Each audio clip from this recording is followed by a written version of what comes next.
जय श्री कृष्ण दोस्तों।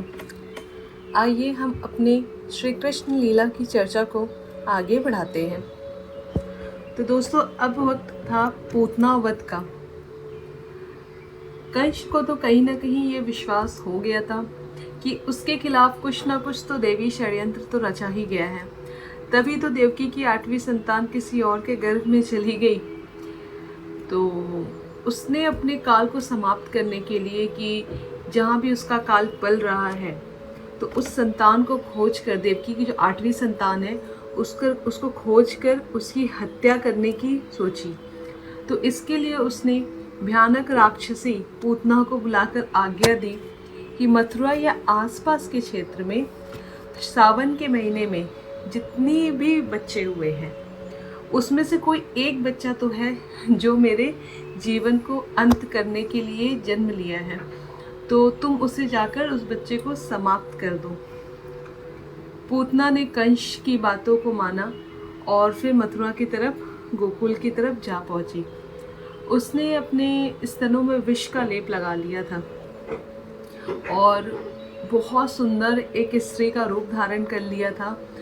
बहुत ज़्यादा ही आकर्षित लग रही थी वो, जिससे किसी को भी उस पर शक ना हो कि ये एक राक्षसी है। अपने भयानक रूप को छुपाकर वो बहुत सुंदर स्त्री का रूप धारण करके नंद बाबा के यहाँ पहुंची। तो अन्य स्त्रियों की तरह वो भी श्री कृष्ण को अपनी गोद में लेकर दुलारने लगी, प्यार करने लगी।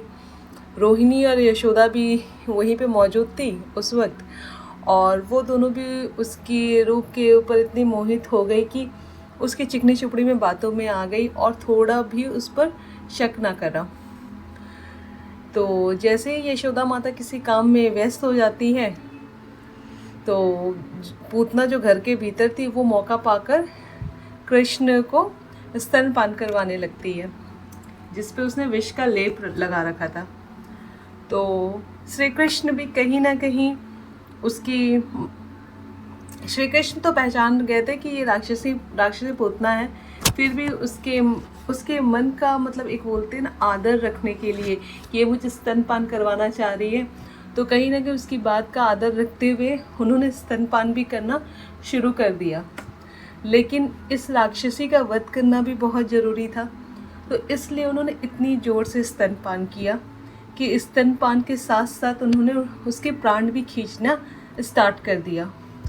पूतना काफ़ी तड़पने लगी, छटपटाने लगी और अपने असली भयानक रूप में आ गई, जो कि काफ़ी ही डरावनी दिख रही थी। बड़े बड़े दांत, बहुत विशालकाय शरीर, और वो इस तरह से आकर ज़मीन पे मृत होकर गिर पड़ी, जैसे कि कोई कटा हुआ पेड़ कटने के बाद ज़मीन पर आकर गिर पड़ता है।